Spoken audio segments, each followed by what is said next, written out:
Hey everyone, in this video we're going to look at Facebook events and understanding how the Facebook Pixel works with events that happen on your website. So where we just finished off is I went through installing your Pixel for a Shopify store, a ClickFunnels site, or a WordPress site, and also within those videos talked about how you, and if I missed it, if I missed what you did, or you're just coming here now, there are basically, this is where you get your code and you install this in the header, or you can actually use Shopify's custom integrations here with any of these sites if these are any of what you're using to integrate with those. And you can put your pixel on anything that allows you to have an integration with Facebook, or anything that allows you to put a code into the header, and that way you can be tracking everything that happens. The more specific you can get about tracking all your online activity, the better you can really understand some of this. And I'll show you an example in the next video of actual insights that I'm able to see on one of my accounts from my Facebook Pixel. So once you have your code installed, as we went through in the last videos, we're going to go into, I'll briefly mention that you don't really need to worry about advanced matching at this point. I don't think that's something that is necessary. That's just where you can pass additional information like email addresses and phone numbers, but you're going to have that information stored anyway from however you're capturing that information on your funnel or your page, so I don't really use that.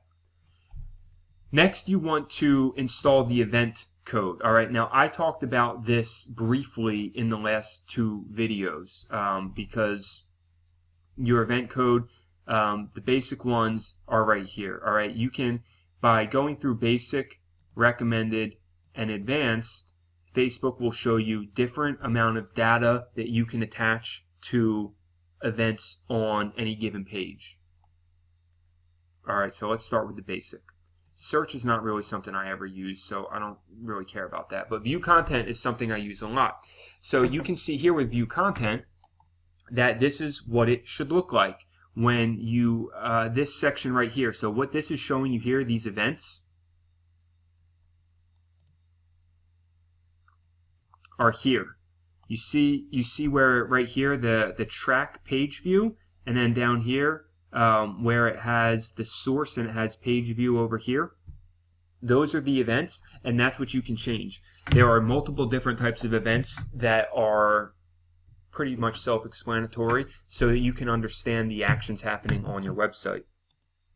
So when you come here to the event code, events are actions that happen on your website either as a result of an ad that you're running or as of just organic stuff you have going on your website. It really doesn't matter. You can track both.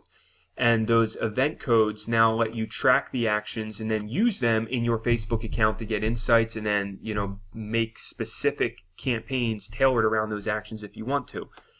Facebook has 9 standard events that they predefine and make it nice and easy for you. They fit most businesses. And then if you really want to get very nitty and gritty, you can add specific parameters, which I just showed you, okay? Or even create custom events. We're not going to talk about custom events right now because generally businesses don't need them, okay? So we'll start with view content.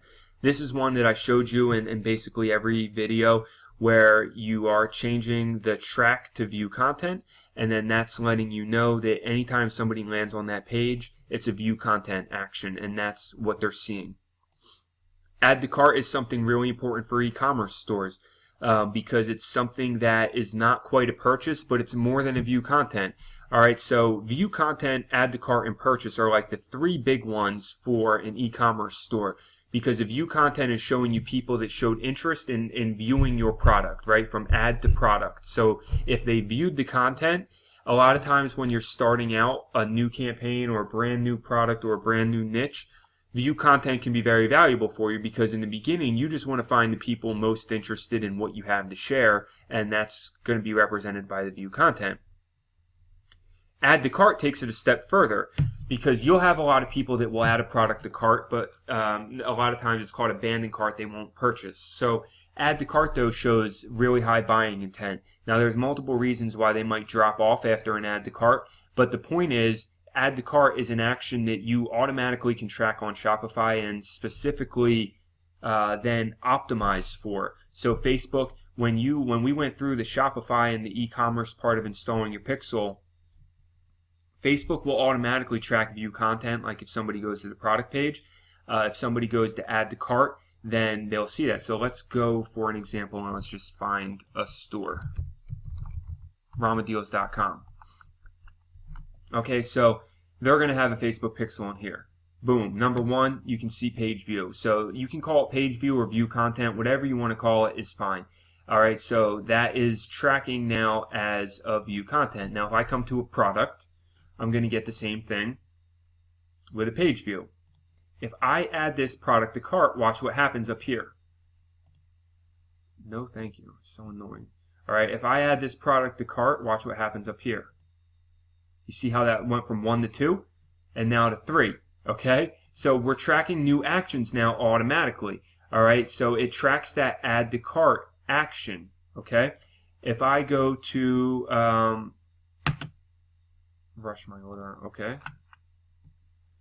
All right, if I go to that, something new has been just done. Initiate checkout. So you can see they're tracking actions along the way. But the thing is, because they're using a Shopify store, just like I showed you with the Shopify installation, they don't need to actually do anything else to make these events get tracked. That's what Facebook does automatically with Shopify because they're so common, they're so popular, they happen on any e-commerce site just based on what you saw.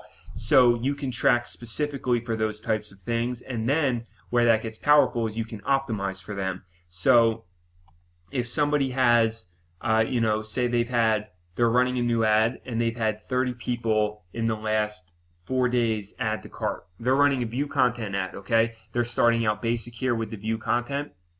People are clicking, they're viewing content, it's doing great. From that, they also see that 50 people or 30 people, whatever, have added to cart since they've been running it. Well, now they're starting to get enough data where they can skip the view content and they can start an ad or a new campaign that's specifically optimized for add to cart. And what that means is Facebook will go out now and find people most likely to add to cart because it's been collecting data on those people that have triggered this event, right? And so that becomes more powerful because you're taking it a step further down the funnel. Facebook is starting to understand your buyer profile because if people are adding to cart, there's high buying intent there. They're interested in buying, and so it's worth it to take the optimization a step further.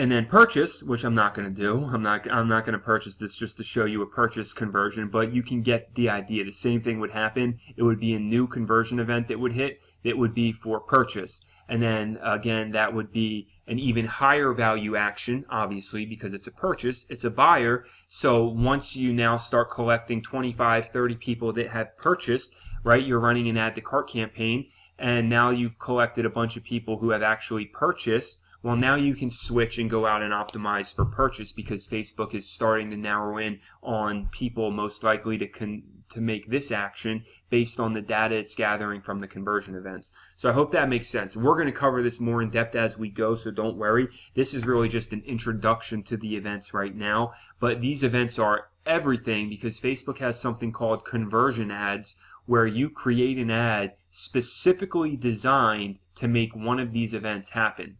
All right, so you can start by a view content and it'll go out specifically designed to find people who are most likely to take that event, view content. All right, and then add to cart and so on and so forth. So those are important events. Add to wish list is clearly an e-commerce event as well, not something I use often, but it could be valuable in the fact that if you have something that's getting added to a wish list a lot, like say it's a new item or something, then you can build that audience and retarget those people, like say the item goes on sale or something, right? But you have to have a wish list for this to even make sense. Initiate checkout. This is kind of another step further than add to cart. So I usually go with add to cart, but Facebook now tracks both of these, so you can build an audience off of either one. They are a little bit different, all right? Obviously, because you saw there were 2 steps there where first they went to the cart page, and this is add to cart. Then they have to actually click to rush my order. Now they've initiated the checkout. So it's a little bit farther down the funnel. Add payment info, same thing, just a little, these are all just a little bit further down the funnel. If I go through and complete all my payment info, right, I complete all my payment info and I continue the shipping method, it would do the same thing. It would recognize that as initial, or it would recognize that as adding payment info. And then finally, these last two here, lead and complete registration. These are really for a lot of product, service-based businesses, information businesses. If you have a promotion or an offer that you want people to sign up for to claim or something like that, then you would use the lead or complete registration, which is where you can just kind of denote, so this view content will get used a lot no matter what, because this is just your basic page view. But, you can take it a step further, like I showed with my Ecom Empires thing, where if somebody lands on the first page, that introduces them to the Ecom Empires idea that they can sign up for a free course. That's a view content. If they actually sign up for the free course, that's a lead. And then if they take it a step further and create their membership account, that's a complete registration. So there are different events along the timeline that you can then collect data for each one. And as you collect that data, the whole point here with all of these is that each event allows you to build an audience and collect data around that specific event. So then you can then go out there and create campaigns and ads that are specifically optimized for that event to happen even more often, to increase those actions on your website or your store or wherever. Finally, you have custom event, where you can just basically create your own event name, all right? Leverage website actions important to your business that aren't included in the standard events. So if you have something that is just not in here that you want to put in, then that's something that you can create right there. You just create your own event name, and Facebook will automatically recognize it, because when the pixel fires, it'll fire for that event name because you have installed this tracking in the base code, right? Whatever you put here is what it's going to track. So you could type in you could type in whatever you wanted there and it's going to track that. So I would recommend sticking to the standard events, but if you have a custom event that you want to use, like you want to call it, say they claim offer, right? You want to call it claim offer. If you're running a coupon, let's say you're running let's say you're running a 20% discount coupon, very direct ad, and you just want to know the difference between who has viewed it and who has claimed it, right? So you can follow up and retarget people who viewed it but didn't claim it, and kind of say like a message like, hey, last chance to claim this offer.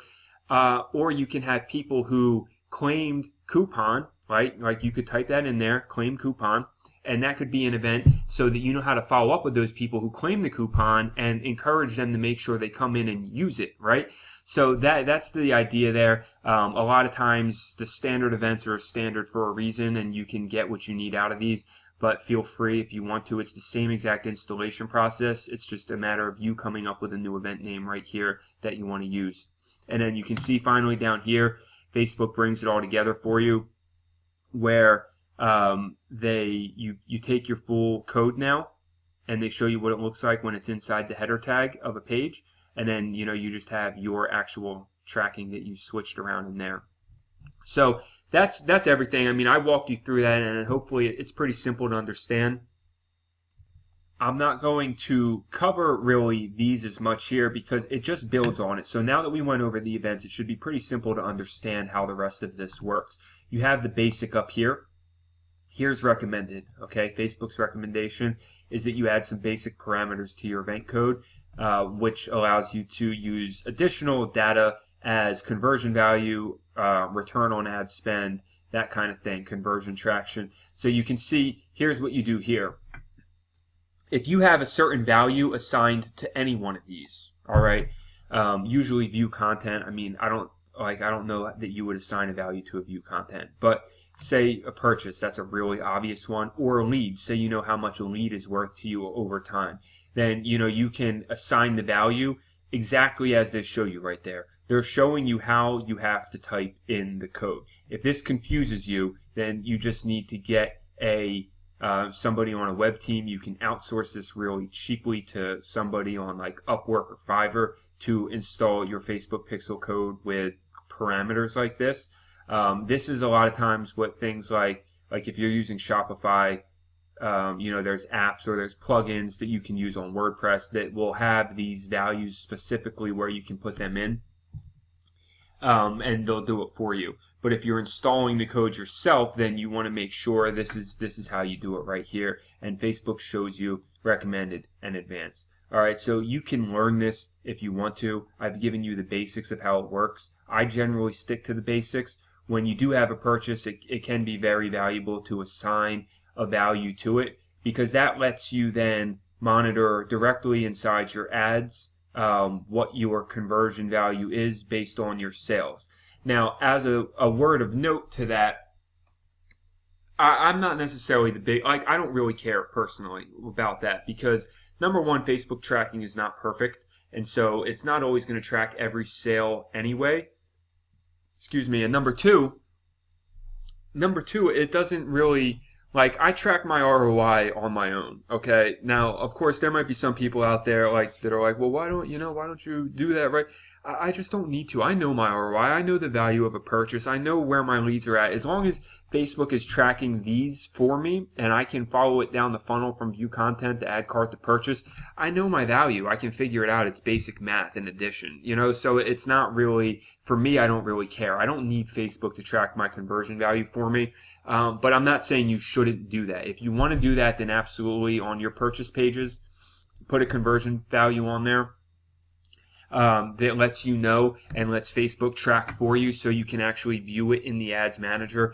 But I just want to make that known that it's not necessary. If I'm running traffic to a funnel and I send 1,000 visitors, I know what Facebook charged me for that. I know how many leads I got out of it, and I know how many closed clients or sales that it resulted in and what that equaled in money. So, for me, it's just a matter of saying, okay, I spent $300 to get X amount of visitors, and that equaled $1,000 in sales. So I know I got a 3.3 times return on my investment, and I know I can scale this continually at that rate. You can figure out all that stuff based on just knowing your numbers anyway, which is something we'll talk about later. So this is completely up to you if you want to take it any further with the recommended and the advanced. And then again, remember that a lot of the apps and plugins that you'll find with your platforms like Shopify or WordPress or WooCommerce or Wix will have plugins, the plugins in the apps will have a place that you can put that value in,